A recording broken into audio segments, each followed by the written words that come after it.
All right, so thanks for joining today's class. We are starting with the GRC class 1.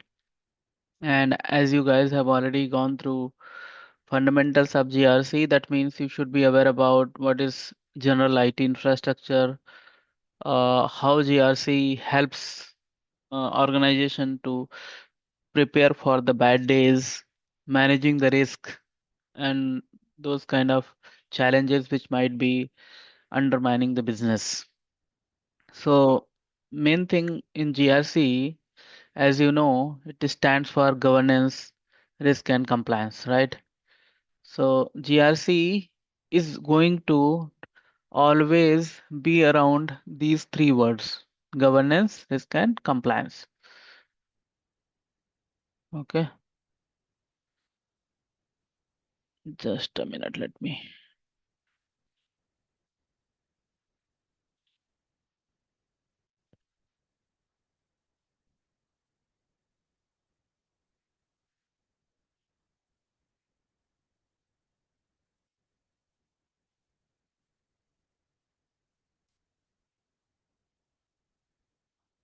Yeah. So we are going to focus on three things: governance, risk and compliance. So I would like to start with how do you understand governance, risk, and compliance? Can you just tell me a little bit about what you know or what is your guess? What is governance? It is a set of rules or that organization like top management has created to run the company without any issues. Like some Yes, policies is like those those will be the that's government. that's the perfect answer. So governance means rules and regulations. It is just like a country. Okay, the constitution is the governance. Any country will only run when you have well written or well understood constitution, right? Otherwise, everyone will do as per their own wish and there would be a lot of disturbances. Similarly, in any organization, you want to have a good governance. That means you want to have written policies. You need to know how your employees are going to behave. So when you give them a laptop, right, what they are going to do using that laptop, they should be using it only for business purpose. But how they will do that? Because you might have already written somewhere asset protection policy, right? So every policy would be dictating some rules and regulations, and that comes under governance. Second is risk. Anybody else can talk about risk?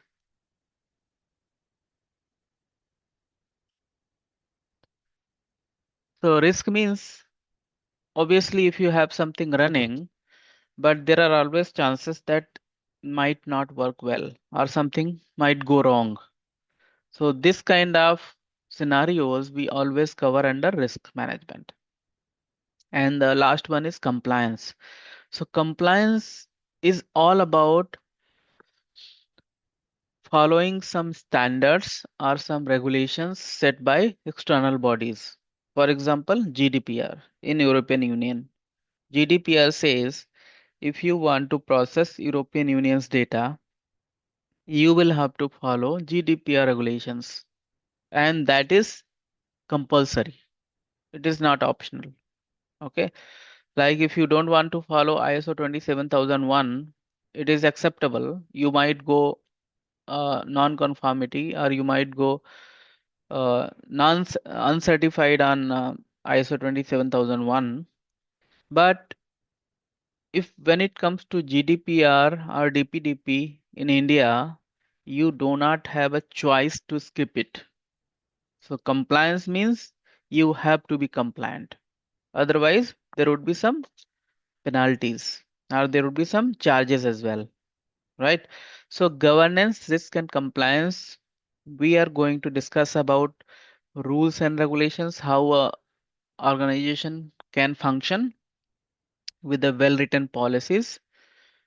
Under risk management, we are going to assess the risk for the organization, and that could be anything, right? If you are operating in IT business, you are going to more focus on IT risk. If you are operating in a different business like manufacturing, your risk could be a little different. So every organization will have its own risk. And then again, compliance. So compliance also depending on each organization's business. If you are doing banking in India, you might be following DPDP as well as RBI guidelines. If you are working in insurance, you might be following again DPDP and IRDA guidelines. If you are processing European Union's data, maybe you want to collect some data from Germany, you will have to follow GDPR strictly. So this is how any organization might function. Any questions? No. Okay. So I would like to just emphasize on few things here that we need to understand these things in detail because later it is going to be all things around this.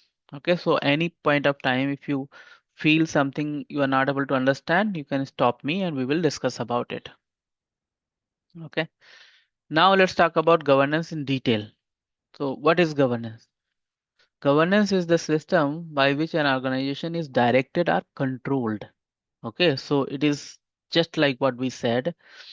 You want your business to run in always in same direction what your leadership has decided.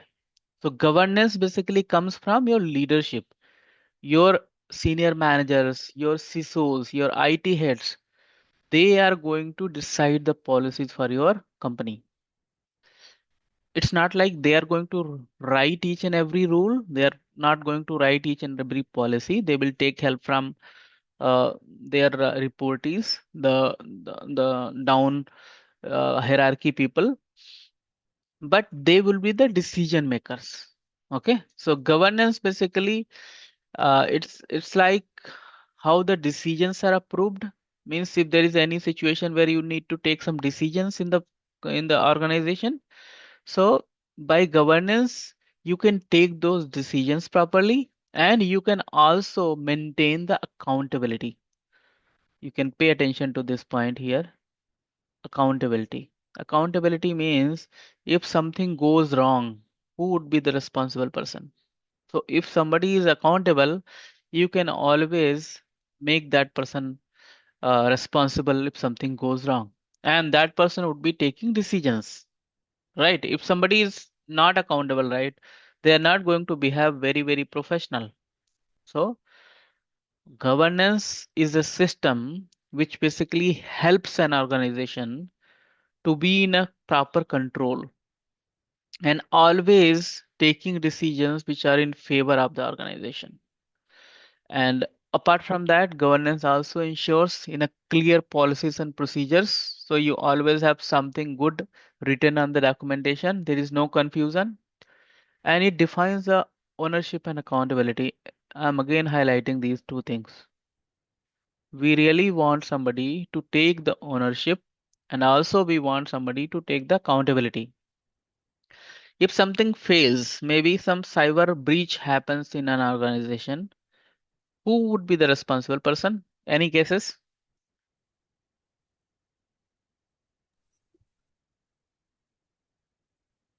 It would be top management, maybe CEO, or maybe CIO, or maybe CTO.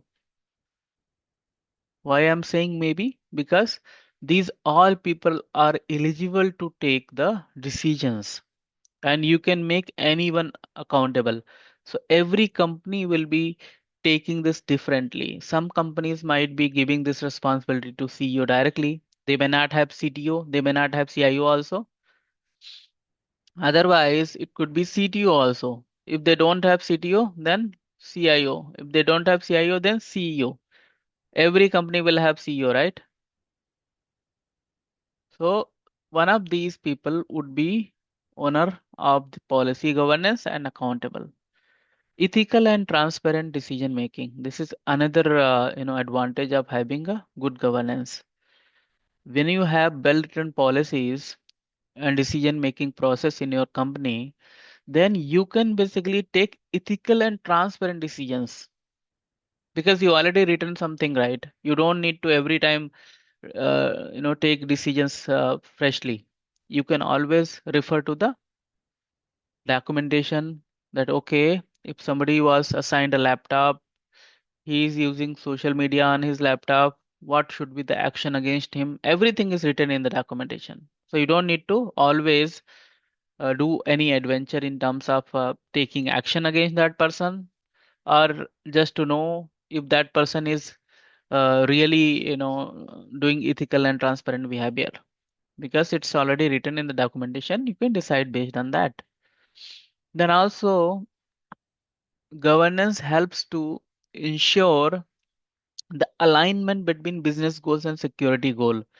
This is going to be very, very important. Business goals, security goals. Let's understand this. So, security usually runs against the convenience. Okay, security says you need to have a password which has numbers, special characters, upper letters, lower letters, right? Everything. When it comes to business, people want to have a very simple password which they can remember, right? People might want to have pass 1234 or their own name followed by their date of birth. But these are very insecure passwords, right? So your password policy will say that you should not reuse the password, as well as you should have a criteria that you need to have at least 12 character password. So security goes against the business. Many times it goes against the convenience. Your user do not want to have a long password, right? So basically, governance ensures that you should not have so much restriction, as well as you should have a secure business, both the objective. So security goal as well as business goals has to be properly met. They have to be properly balanced. That is where governance helps again. Okay. And the last thing, and very important thing again, that you need to ensure that you are using budget properly, and you are utilizing your human resources properly, and you are also utilizing tools and technologies. So these are the part of governance. So governance has a lot to do. Basically, has everything to do with your organization's upcoming, upkeeping, maintenance, budget, human resource management, technology. For example, if you have to install one firewall, or you want to add one more server, then all that has to be decided by governance. Okay, so all these things are part of governance. Now you can see some examples, like board is approving cybersecurity strategy. Maybe board is discussing about, in upcoming year, this is what our strategy is going to be. Maybe what we are going to do, we will become ISO 27001. This is one strategy. Our company was not certified and we want to go for this. Management assigning risk owners. Okay, so management is going to identify some risk owners. These risk owners could be department heads also. For example, I am heading IT department. So any risk coming in IT department would be my risk. And what could be those risks? Maybe I have a server which is not having a cluster. As you know, that cluster means high availability, right? If a server is not running in high availability, then if something goes wrong with that server, obviously the service would be interrupted. That's a risk. So I have to be the risk owner for this particular risk item, and I will have to work to mitigate this risk. Maybe I will have a strategy that I will procure another server. I will put both the servers in high availability mode. Does that make sense? Guys, are you with me? Yes, Yeah, yes. yeah. No. Okay. So if you guys get any questions, just let me know and we'll discuss about. Otherwise, I'll just keep going. Okay. Creation of security policies and standards. So again, this is another thing what we do in governance. So if a company is starting as a fresh, we have to write down all the policies. And what could be these policies? Policy, it could be a acceptable use policy, it could be asset policy, it could be security policy, it could be anything for that matter. We have tons of policies in any company, like backup policy, change management policy, incident management policy, anything. So governance in action. The example of governance is writing security policies and writing standards.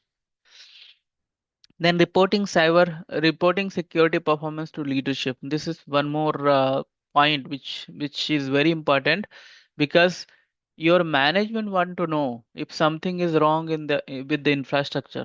The reason is very simple. If some breach happens, earlier days the process was that you can make anybody accountable.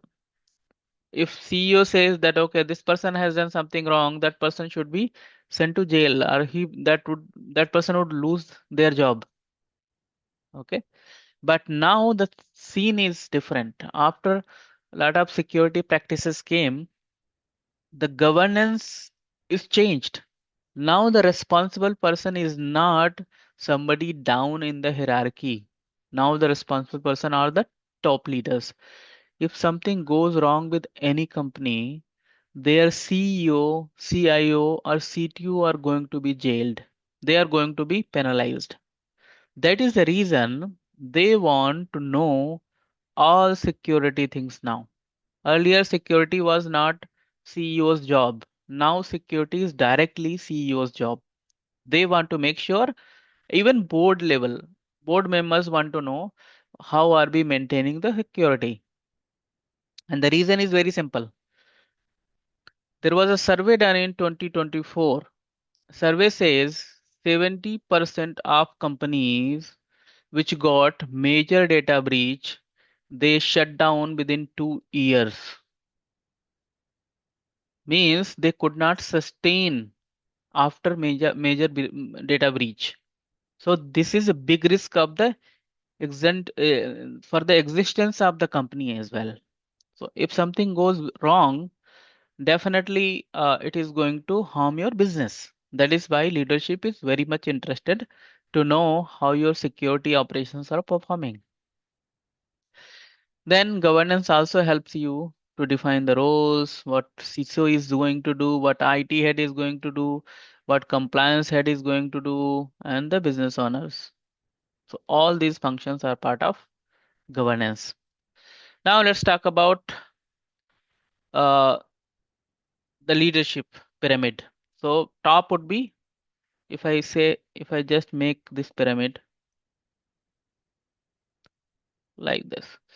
Here you will see board and top management.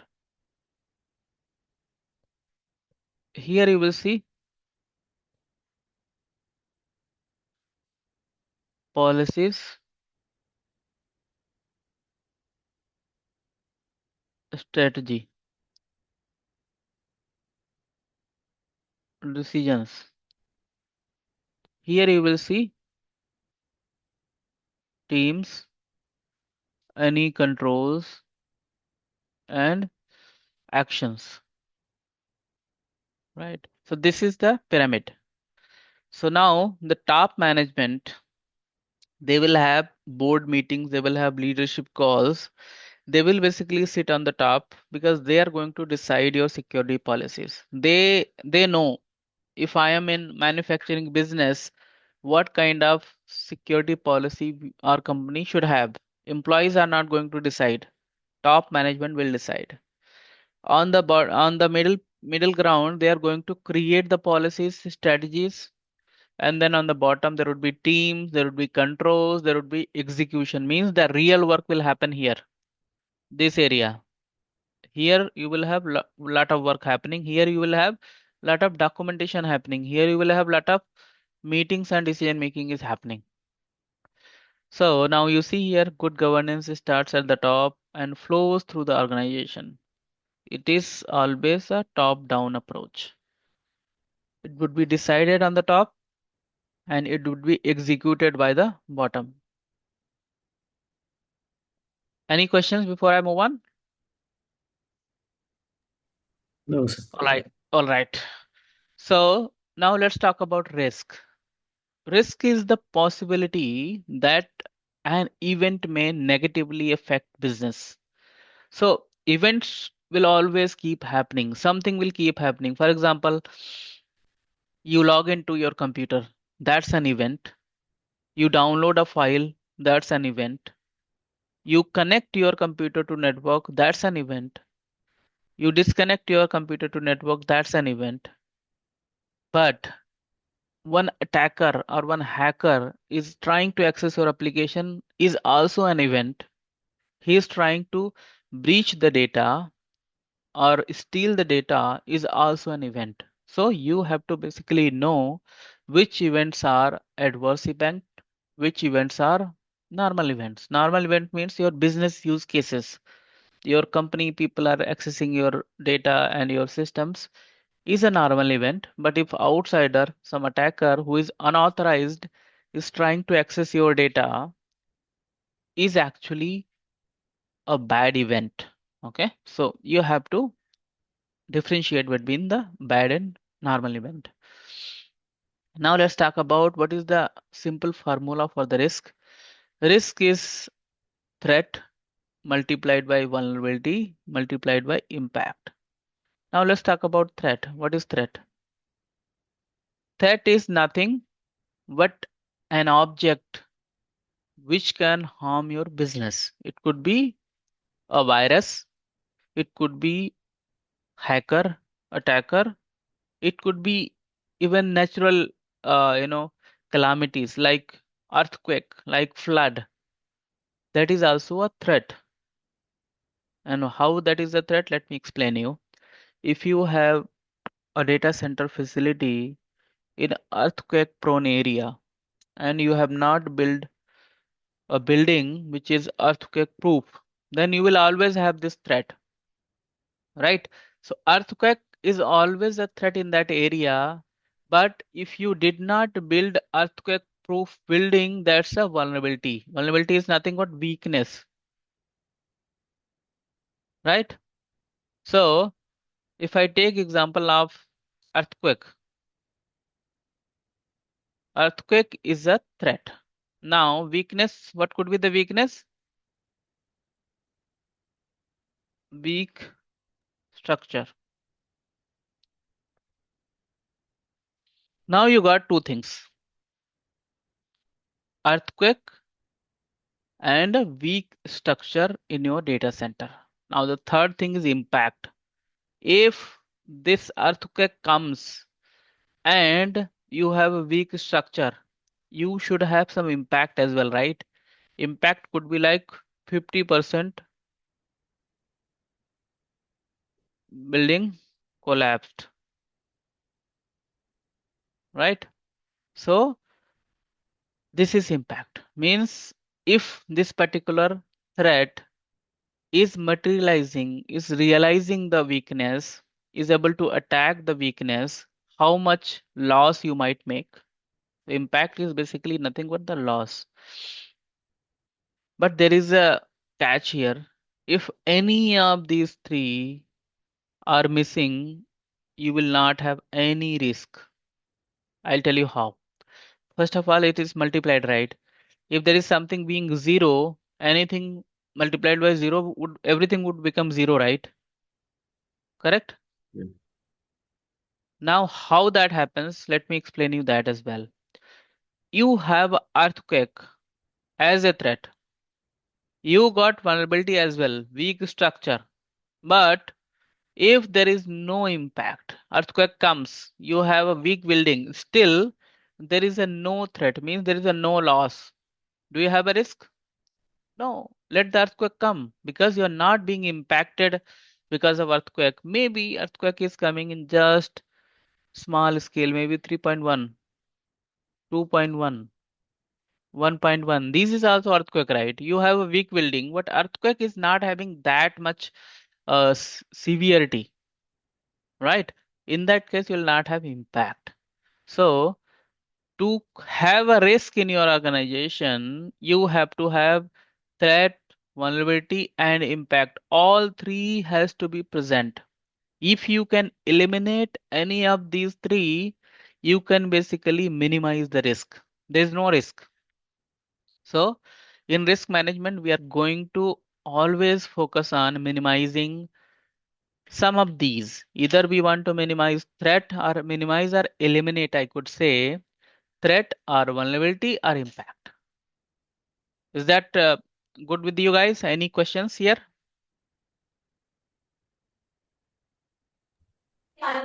No, sir. No. Okay, perfect, perfect.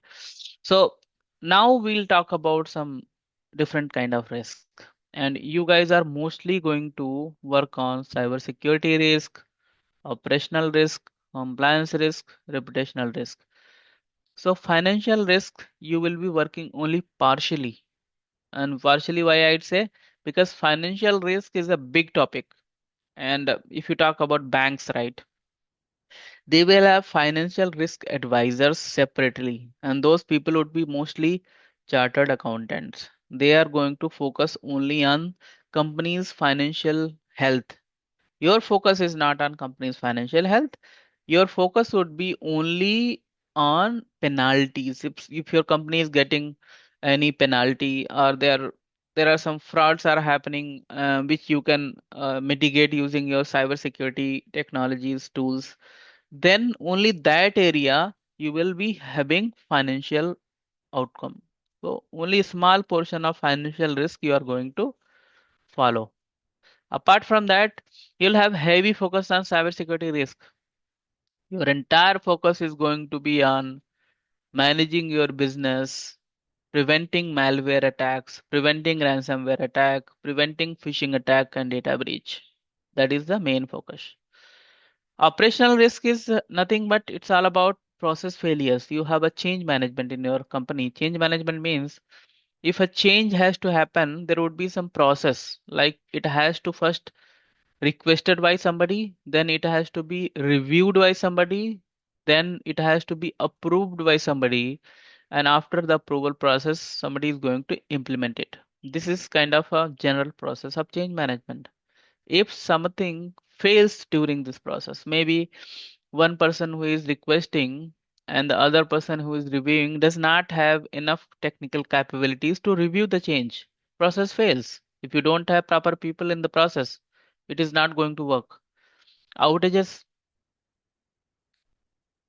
you are having a website and the website is being attacked, or maybe not attacked, but you got just one server, single server, and the hard disk is failed. That is an outage. It's a risk of availability, human error. Somebody might have made some mistakes. By mistake, they deleted some files. By mistake, they deleted data backup. All these kind of errors are the human errors, where they don't want to make the data breach, but it's unintentionally they have done something wrong. Then the compliance risk, violation of laws, standards, and policies. So certainly compliance risk is something very, very straightforward. Your company is expected to follow some rules and regulations set up by third party, or maybe the government, or maybe the regulatory bodies, and you are not able to maintain that. Somehow you are failing to follow the laws and regulations. That's a compliance risk. Financial risk, I already explained to you. You're going to work on portion of it, not entirely. Reputational risk is very, very subjective. So if I tell you you are a bank and every customer is basically trusting you because they know that you are maintaining the high quality standards. You might have seen some banks are writing that we are ISO 27001 certified, we are 30001 certified, 31,000 certified. All those certifications, right? Why those certifications are there? Because they want to show to the world that we are following best in the world technology and standards, right? So this is how they're advertising, just to make their brand awareness that we are the best in the market. Now, if some attack happens on that particular bank, or maybe some fraud happens with their customers. Maybe I am customer of ABC Bank, and somebody has taken my account down. Maybe they have transferred some amount from my account to their account, and bank is not able to understand what is happening. Am I going to continue banking with that ABC Bank? No, right?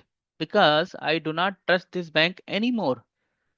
I will see some other alternative bank who are following good practices, who can give me guarantee that my money is safe with them. So brand value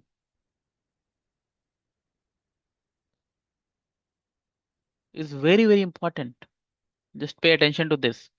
Many companies after data breach lose their brand value only. They don't lose their computers, they don't lose hardware, and they don't lose human resources. They what they lose is brand value, and because of brand value they lose customers, and because they lose customers they lose business, and sometimes they lose everything. There is nothing left. That is where I told you, right? 70% of companies will be shut down within 2 years if they face any major data breach. So reputational risk is about customer distrust. Customer may not be able to trust you. You will have a bad publicity. Your name would be negative in the market damage. So these are the repercussions of not having proper risk management. You are going to lose your brand value. Now let's discuss what are the main goals of risk management. Identity risk, Identify risks, assess likelihood and impact, decide treatment plan, monitor continuously. These are the 4 steps. Okay. First, what we have to do, we have to identify the risk. We need to note down what kind of risk are related to our business. If I am in IT business, what kind of risk may be with this? Maybe somebody can hack our systems, or maybe I have operational risk. Like I got single threaded devices. Maybe I have a single server. If hard disk fails, or CPU fails, or power fails, then I will not have user I will not have anything to serve my users. That's kind of operational risk. So we need to first document each and every risk. There could be tons of risk in your organization. It's not just one or two. Even if you have a small company, you will have at least 20, 30 risks. But you have to identify those, document those risks. Then you have to do some assessment. Step number 2, right? After identification, you have to have step number 2, which is assessment. What we are going to assess? Likelihood and impact. So we have to see how probable is the risk, how often the risk can happen. Okay, that's the likelihood. If I say that I am receiving data infiltration or data breach every month once, that means 12 times in a year. That's too much. That means it's very highly likelihood data breach. Impact. Now I'm going to also see how much impact do I have. I am losing 1000 USD in single data breach. One breach. That's an impact. Then next step is deciding the treatment plan. Now I identified the risk. I have some kind of 20 risks in our risk database. I have also understood how often the risk can materialize, and what would be the impact of that particular risk if it realizes. Now I have to decide the treatment plan. So I'll take example again. I have a server which is not having high availability. So I have to add high availability, add HA. That means I have to buy one server, add it in the high availability in the cluster so that if single server fails, we will have a backup server as well. After having this treatment plan, you have to monitor continuously. So when you add another server, now you got the high availability, but again, you have to understand if your treatment is successful or not. How will you understand? There are couple of options. One is naturally the server number one fails and your backup server is being tested in the production. But if that is not happening today, you should have a testing mechanism. Okay, if you do not have testing mechanism, then someday when that real failure happens, your server may or may not be available, right? So you need to have proper monitoring of your assets, proper monitoring of the risk mitigation. Any questions? Okay, so here you see, this is how it all happens. Threat, there would be first threat. Threat is going to compromise the vulnerability. That becomes an incident, and this is going to impact your business. This is the flow. Okay. Now let's take example. There is a phishing email. It came. There is a weak user awareness, means user is not aware whether I should click on the phishing email or not. What he is going to do? He will click. Account compromise will happen because you click on the phishing link. You are going to lose some data. Then you will have financial loss. Right? This is the example how any risk may compromise your security, or you might lose your business. Any questions with the risk? We understood governance, we understood risk. Now we are going to talk about compliance. Compliance means following all legal, regulatory, contractual, and internal policy requirement. There are few words here. You have to always keep listening this. Legal, regulatory, contractual, and internal policy. Let's talk about each of them. Legal is compulsory. That means law of the land. If you are operating in India, you have to follow Indian governance rules like DPDP. If I take example of India, it's DPDP 2023. That's basically amendment to the constitution. There is a law. Indian government, they have passed in the house, right? Like this, you will have GDPR. Like this, you will have Sarbanes-Oxley Act. This is in US. This is in Europe, USA. So legal requirements are very, very stringent. These are law of the land. You do not have an option to bypass. Otherwise, you will be facing criminal penalties. I'll take some examples of GDPR.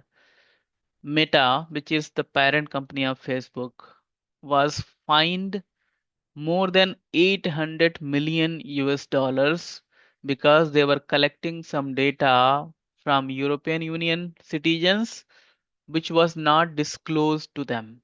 Means without telling them or without giving the right purpose, they were collecting some data.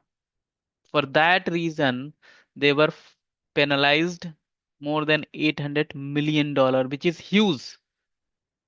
There are multiple companies in small and medium business which do not have that much revenue. So if it is a small company, your company is going to be shut down because you can't really pay this much amount to GDPR. And their law, GDPR's law says you can find up to 4% of your annual revenue. This is too much. That is why nobody want to mess up with legal compliance issues. Even that could be similar in India as well, but India do not have that much stringent legal policies of cyber today. It might change in the future, but if you ask me today, GDPR is the most restricted, most stringent legal requirement on the planet. Even US Department of Defense do not have these kind of penalties. Then now after having this,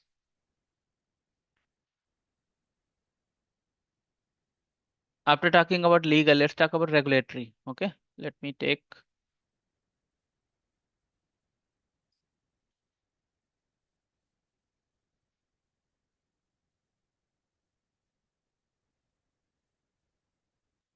Now let's talk about regulatory.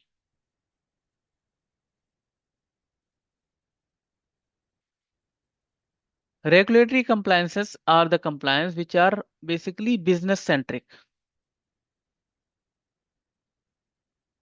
Like if I say PCI DSS.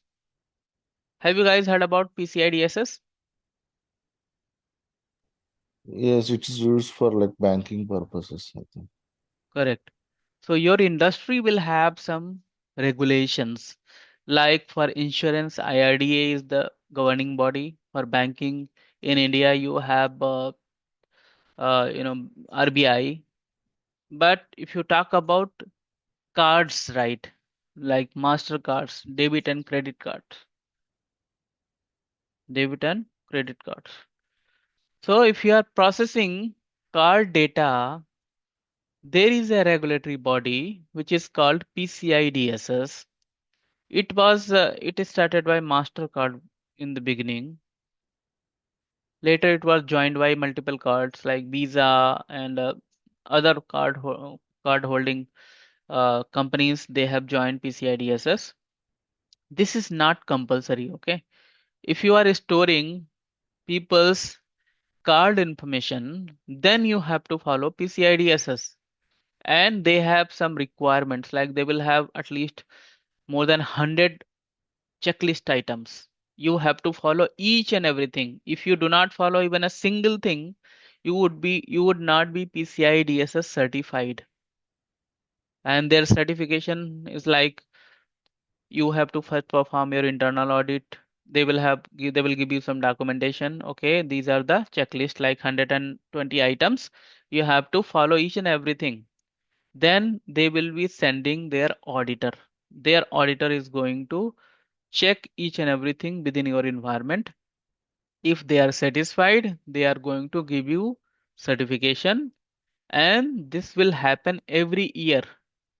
Every year they are going to certify you. They will send auditor, you will have to give the evidences. So these are the regulatories. They may not be compulsory. Means you may or may not follow that. If you do not follow, what happens? Nothing happens. They are not going to file any criminal charges against you. They are simply going to tell you that you are not certified on PCI DSS. You cannot process card data. That's the only thing. You are losing a business. So it is not as restricted as legal. Here you do not have an option. This is optional but business centric. If you are doing that business, then it has to be done. If you're not in that business, you may not follow it. You don't need to follow it. Then comes contractual. Contractual means you got some MOU with the company, memoranda of understanding, or you got NDA, non-disclosure agreements, or you got, SLAs, service level agreements. These are the contracts basically. Okay. So when you become part of a contract, you have to follow the language of the contract. If in contract it is written that you will always keep data encrypted and your encryption should have at least 256 bits. This is written in the contract. Then you will have to follow that. This is compulsory. If you are in part of the contract, you will have to follow it. Otherwise, contract would go void. It would be nullified. Then Apart from contract, you also have internal policies. Internal policies, what could be? Do not use social media. Maybe WhatsApp is not allowed to use on your computers in the company. This is one of a internal policy. Or maybe do not bring your own devices. Means you should not connect any of your personal laptops, your mobile phone to corporate network. These kind of policies could be your internal policies, right? So these are the examples of legal, regulatory, contractual, and internal policies. Now let's talk about why compliance matters. Big question, right? Because if you follow the compliance, it can prevent your company from penalties. I gave you example of Meta. They got $800 million. There was another company who got $1.2 billion. We have very few companies in India whose revenue is more than $1 billion. I think HCL is just $6 billion company now. So you understand what kind of penalties you might get from GDPR. Then you can protect the organization's licenses to operate. You will always maintain your licensing. If you do not follow compliance, your licenses might be seized. Build customer and regulatory trust. Very important. If you are operating in some sensitive industry, maybe banking, if you are not following compliance, you may not be able to maintain the customer trust. I will only use my credit card with a bank who is encrypting data. If they are not encrypting data, they are not PCI DSS compliant, I will choose not to do business with that bank because I will have a fear that somebody else might be able to hack my credit or debit card information. If that happens, I will lose my money. Then demonstrates discipline and accountability. Obviously, when you have well written compliance, you are following the compliance, then you are basically showing to the world that you are very disciplined. In the last 10 years, you were never caught not following the compliance. That means for the last 10 years, 5 years, you were following compliance 100%. That gives a lot of discipline and accountability. It supports audits and certifications. Obviously, whatever audits you have, if you're following everything properly, your audit is going to be passed, your certification is going to be maintained. Now let's talk about some common compliance standards. GDPR, I told you already in detail. We will have a special class on GDPR only. I will talk about what kind of policies are there in GDPR, how to follow GDPR, what is the breach notification timeline, everything we'll talk about GDPR. Then we have HIPAA. HIPAA is basically for US protecting health information. So if you are processing US patient data, you have to follow HIPAA. HIPAA is not followed outside of the USA. You can follow it, but it's not compulsory for you. But if you are in US or you are processing US citizens' data for health information, you have to follow HIPAA.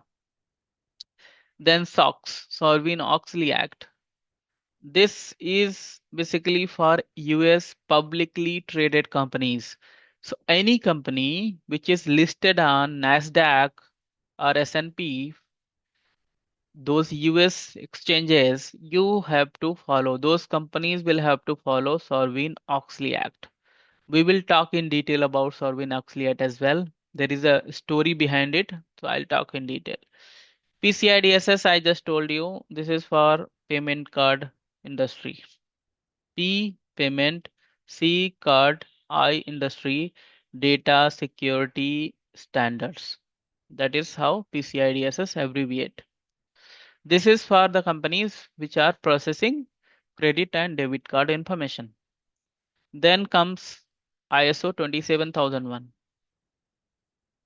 This is basically to establish information security management practices. If you want to be ISO certified on ISMS, ISMS means Information Security Management System, that is called ISMS. Then you have to follow ISO guidelines.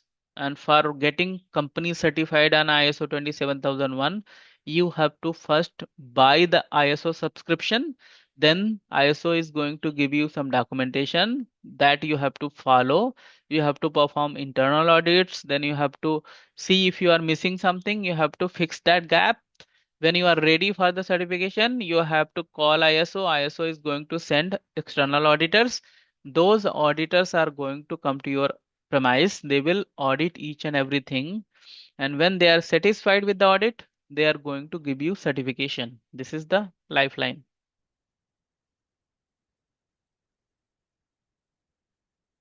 So now let's talk about how GRC, why GRC is important. So as we already discussed in detail about this, GRC helps organizations to reduce cyber and business risk. So it's all about minimizing the risk.